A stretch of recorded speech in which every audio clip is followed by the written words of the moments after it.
Hello,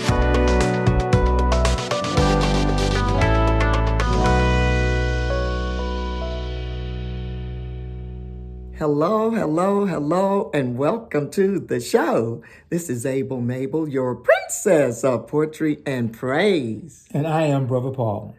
And today, as we look back over this month, we're all still thinking about the great Dr. Martin Luther King Jr.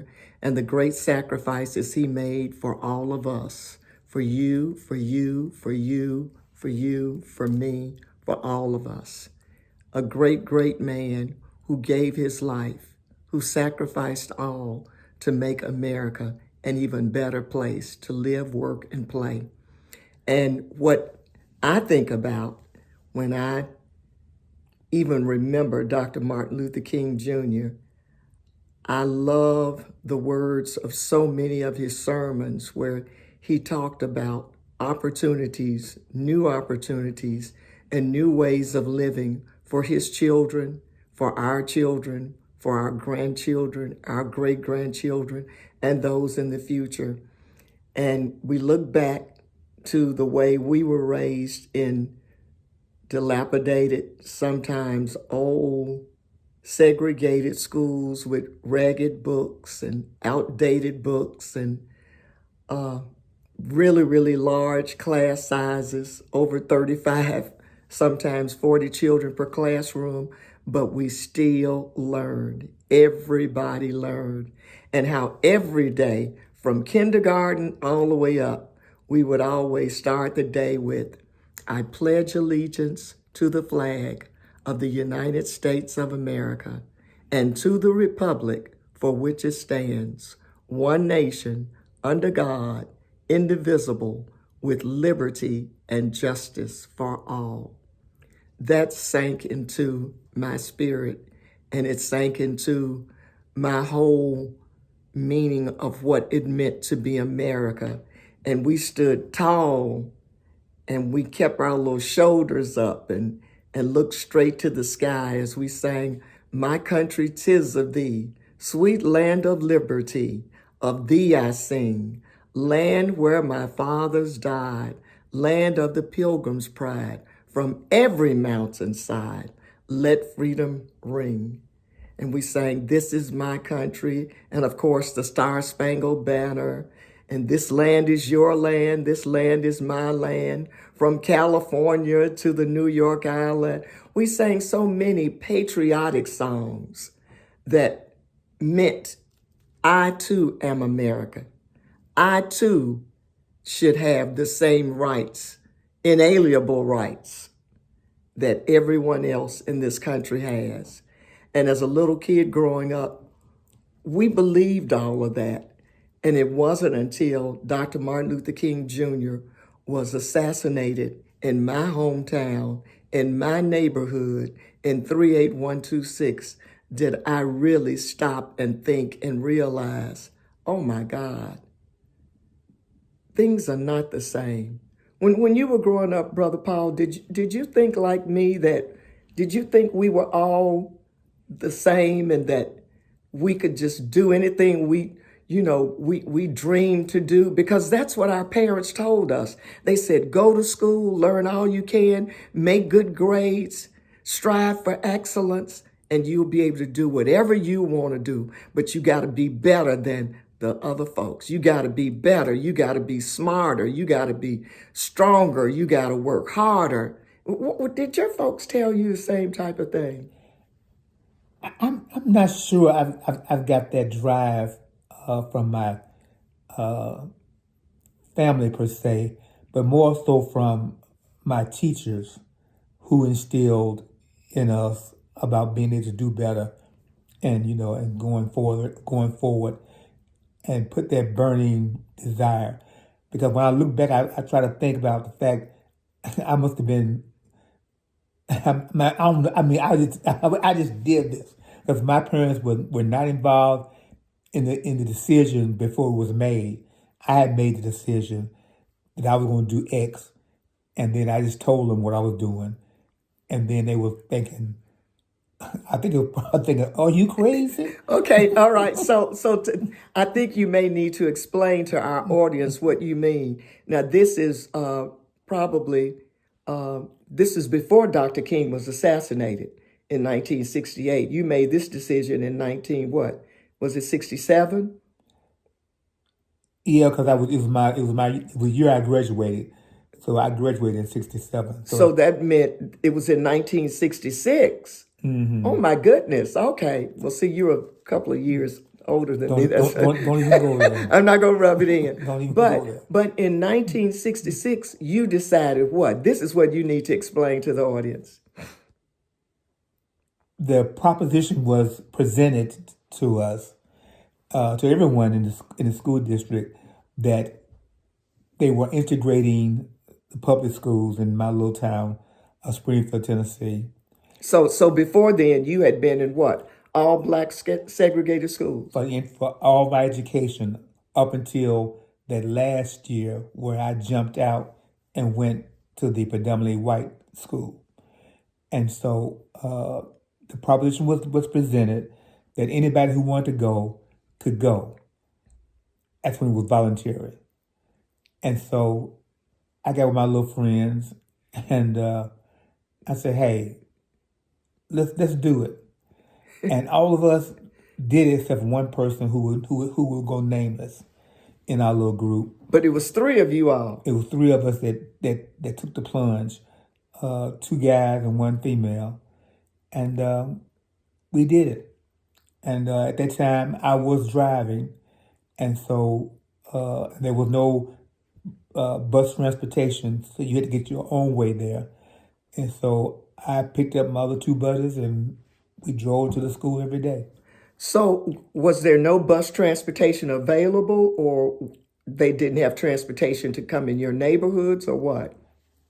Didn't have, well, where I lived originally, I was in walking distance to the school. It was like a block away. To the segregated school. Right, to the predominantly black school. It was like a block away. I could walk, a block away. But to go to the white school, it was several blocks away. I don't know, I didn't count them, but it wasn't walking distance. Okay, it was too far for you all to walk. Right. Okay. And to go, you had to have your own transportation. So fortunately, my parents allowed me to drive their car. So that's what we did. So your dad went to work in his truck, and they let you drive the family car and pick up your friends every day. Right. Okay, so what did they say when you told them what you all were going to do? My parents said we. I can see Mama Margaret and Daddy Hardy now saying, "You're gonna do what?" It was kind of like, What did they say, baby? may the force be with you. Star Wars wasn't even out then.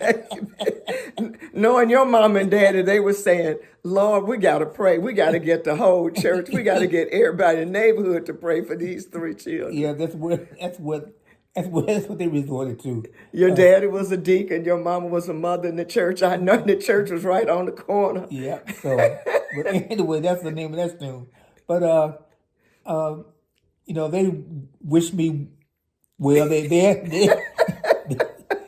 me was I afraid. I said nope. I mean, I wasn't. I mean, I guess I was so naive that I figured, we pack a little bags and go on down there, and turn it out. And plus, we were great students in the all black school, and so we figured we'd do okay, and we did. We graduated, and one of my reasons for going was the fact that the school that I was attending was not certified or what's the word? Accredited. Yeah. You needed special accreditation in order to go to certain colleges. Yeah. And so, without that being the fact that I wanted to graduate from an accredited high school, and of course the white school was accredited, and so that was one of my motivations for doing so. So what was it like the first day you went to an all-white school and there were only three chocolate students there? Surprisingly, it was smooth. I mean, there was no mobs, there was no disrespect, none of that. You know, we walk. You know, there was no cops at the door, there was no marshals, there was no state troopers. We just walked in and got our assignments, got our classroom assignments, and off we went. I mean, and surprisingly, I mean, and I say this today, surprisingly, we had no issues, none. And when I look back on it, I think that's remarkable. But we had no issues, none This is whatsoever. 1966, 1967. So tell us a little bit about Springfield, Tennessee. Where is it located? What kind of town? There must have been, I guess, decent relations between the different races in your town all the time. Yeah, because we were divided by the railroad track. And and literally that's the case. You know, the black folks live on this side of town and the white folks live on the other side of I town. know that railroad track. And Yeah. and and earlier, and I guess, and you know, the more I think about it, my parents were very religious, and I grew up in a family where you marvel not, and You couldn't play with marbles because they said marble not. But in the Bible it's Marvel, marvel not. But I understand. So right, you couldn't play marbles. right. So they were very religious, and There were many things that you all just couldn't do uh, listen to like a lot of secular music. And my father did believe in TV now because he was a TV repairman, so we could watch all the TV we wanted to. That was off the sin list, so we could watch TV. But we because could your daddy fixed all the TVs in the whole town. right, I know it. right. But going to movies that was out, and so that's why I never experienced that discrimination in the movie theater because we never went there. I don't. I to this day, well, right now I tore down. But to this day, I don't know what it looked like on the inside because I never did go because Okay. my parents didn't allow us to go. Okay. But What about shopping in stores in downtown? Did you shop in Springfield or did you all always drive to Nashville? if we gonna do any serious shopping, we would go to Nashville Okay. because there was for the variety. We would be go to Nashville, but little trinkets and stuff like that and groceries. We would shop locally. Yeah. So you all went to and spent your important senior year, three black students in an all-white school. Were you all involved? Uh, no. I mean, involved like what? Playing basketball and football, Or all those kind of, no. were you in the band or the choir or student government or I was in the band because I was in the band at the all black school. So I you were in the band, in the orchestra and in the orchestra? Okay. yeah. Okay. And like I said, we did our academics and we passed the tests, took our ACTs and SATs and all that kind of thing and did okay. And to the point that we were able to apply to colleges and get in. That's good. So, So you ended up at Tennessee State University, which is in Nashville, and you stayed there for 1 year. 1 year. Okay. And I faced the same thing I faced between the black school and the white school. I went to Tennessee State, and this is not a knock, but this is just a reality. In the dorm, you had at least 3 or more guys in one room. You had all the public showers and all the public bathrooms and all this kind of stuff. And then on top of that, they didn't have the facilities that the Big Orange University of Tennessee had a few hundred miles away down the road. Yeah. So University of Tennessee Knoxville was the flagship of the UNC system, similar to The Tennessee system. yeah. That's right. it was like the flagship of the Tennessee system. You're right. Thank you. Right. And it was like UNC Chapel Hill. Right. Okay, so we all know what happened there. So many of the state dollars that our parents were paying for taxes went to the big white schools, but the black schools did not garner and get the monies that they were supposed to get. And we're still fighting that fight, trying to get that money at A&T and North Carolina Central and Winston-Salem State. There's just been that imbalance. Because when I found out, after doing a little research, that going down the road to University of Tennessee, I had to have a private room, or at the most, 2 individuals in a room, with a private bath and maid service. Yes, you heard me right. Maid service. And that is right. My first year or so at the University of Tennessee, Knoxville blew me away because there were maids in all our dorms. And when we saw them, we let them know, you're like our parents or our grandparents. And we, especially in my dorm where there were a number of young black women, we kept our rooms clean because that's the way we had been taught at home. But we told the maids when they came to our rooms, we said, you all can just sit down. We have snacks, we have food, we have TV, a stereo in here. This can be your rest, your place to just kind of chill and then go to some of the other rooms, because it just blew me away that maids in a college dorm. I mean, I had never thought. The only maid I saw was on television. It was a show called Hazel. She was a white maid. Yeah. I mean, but for us to have a maid in college, it was just mind blowing. Like I said, when I researched and found that out, I found out that they had an aquatic center, an Olympic-sized pool. Not that I was a swimmer, but I thought at least I could have the advantage of it if I wanted to. They just had so many things that we did not have at Tennessee State. And I'm thinking, my parents are paying the same money, paying the same taxes. Yes. And why not have it wherever? So if we couldn't get it at Tennessee State, then let me go where I can get it. Yes.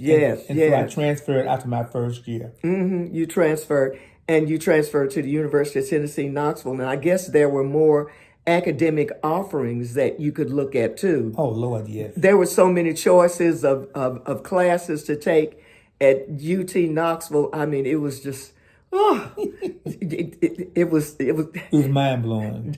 Just to figure out, well, what do I want to major in? Because there were so many interesting, unique opportunities and options that we hadn't even thought about. You go to college and you're thinking, well, I can become a teacher or a lawyer or go into medicine, or I think many of you all as men, you all were thinking of engineering. I can't think of one woman at the time when I started at UT. I can't think of one woman who was in engineering. But most of us were in education or sociology. A number of people were in textiles, fashion design, PE. But then once we started matriculating around campus, we saw there were so many other options. And that's how I got in communications. I got upset with the way they were teaching in a sociology class, and the way they described my neighborhood where Dr. King was assassinated, and they called it a ghetto. And I sat back in that class and I'm thinking, wait a minute. Now you're talking about, and I'm not talking about a classroom with 30 or 40 students. In our first 2 years of classes, most of our classrooms were huge with hundreds of people. Well, they were auditoriums. They were auditorium style, you're right. And there would be teacher assistants, and maybe you'd see the professor, and a lot of times they would be on television. Yep, and that was another thing. You could elect to take your classes in your dorm room and in your pajamas. You'd just go down to the lobby. Right. That would be way before. Oh, excuse me. that was way before streaming or before what we call the Zooming and all that kind of thing. Back then, Yes. they were doing classes online, but they were doing them. And you could stay in your dorm and not And go take to classes. take a lot of your classes. Those major classes. But the other thing that was kind of challenging was you're in this huge auditorium, as you just described, but I'm the only chocolate person in there. Yep. I mean, my 4 years, and you go to class after class after class, and you're the only chocolate person. Well, my experience was quite similar, but I'll never forget in one class, I'm sitting in this class in this auditorium, and then the professor. It was like the first day of class, and the professor asked, "Mr. Scott," and I'm thinking, I don't know what I mean, what are you doing calling me, Mr. Scott? You are an African American. Would you tell me how do I teach to you? Oh Lord, that just in my little brain going bing. And I stood up because I want him to hear me. I said, "You teach it, I'll get it. No special marks for me. You just teach it, and I'll get it." And then I set my little brown buns back down. And so that was the kind of thing that you faced throughout, at least I faced throughout my collegiate career, was all these little snide remarks and walking down the campus and people throwing water balloons on you or hollering out the N word and all those kinds of things. And so, and then the camaraderie, you really didn't have that much. And your professors could care less if you got it, if you didn't get it, because they were too busy. They were off writing a book or flying around the country or whatever. And I think because of those large class sizes, when you're teaching hundreds of students, they may not have known you on a one-to-one basis. But once we got in our major, especially when I ended up in communications, there was more nurturing and the professors were really one-on-one and they worked with me and assisted me and helped to model and just really designed a whole path to get me ready for the world of work, to get me in internships and encourage me to do all kinds of creative work in radio and TV and public relations ahead of time to build a portfolio. So by the time I graduated, my advisors in the School of Communications, they had friends all across Tennessee and they were like, well, where are you intending on going to live now? And they could just call different stations and say, we have some good students. And you stop by the station, you interview, you show them their portfolio. And if there's a match, you get a job. So that was the good thing about University of Tennessee really, really prepared us for the jobs that we were going into. And we were able to leave the College of Communications and immediately all of my friends that were in communications immediately got jobs in radio, in television, in marketing, and public relations, working in some type of communications fields because we had been doing this just like the programs that are set up at North Carolina A&T State University now with the radio station, with the TV station, with the newspaper, with the university relations department and other areas where students can really hone in on what they love doing and you get hands-on work so you can develop and design a portfolio.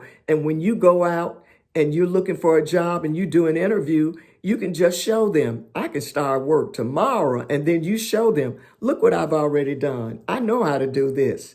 I'm experienced. And that's why I can say we received a good education, but it was a unique education because I think it did prepare us for a very different world than the world that our parents grew up in, because that's when integration really started and we ended up in jobs at stations, at least in my case. You worked at stations where there were just one or two black people, and you just got in there and did your job. And the whole thing that I loved about working in communications is if you can do the work and you help people make money, and the bottom line is it, you're going to keep your job, and others will try to come and steal you away, and you can make even more money. So I appreciate my background at the University of Tennessee, Knoxville. It was difficult. It was challenging. I also appreciate the sorority and the fraternity. The first predominantly black fraternal groups on campus were Alpha Kappa Alpha Sorority Incorporated and Omega Psi Phi fraternity. But once the AKAs and the Qs and the Black Student Union all came together, we were a mighty strong force on campus, and we were able to just get so many things done that we couldn't do separately because we were just all in different dorms, all scattered around the campus. But in working together with the frat and the sorority together and the Black Student Union, we were able to just move mountains. It did make a difference. And I think I might have should have majored in communications since they did such a good job of preparing you. I was in the school of, I started off in the school of architecture. That was my primary desire. But after I got there and found out what it took to get that degree, how many years you got this? I mean, it was a 5-year program straight up, and you know back in them days, and these days too, 5 years was gonna turn into 6 or 7. So I dropped that out real quick, and I slid on over to the School of Business, and so that's where that's where I landed, and that's where I graduated from the School of Business. And you did very well because when you graduated, look at the opportunities that you had and that you excelled in, working for major companies across the country. You were the one that was zooming around from city to city, working with Cargill and Miller Brewing and Reynolds, and you ended up at Ball and. Yep, that's true.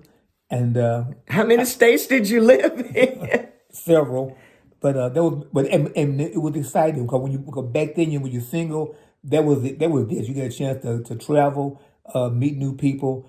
Although it was also challenging because again, I was the first African American that was hired by Cargill first. In manufacturing. Right, in management, the very first.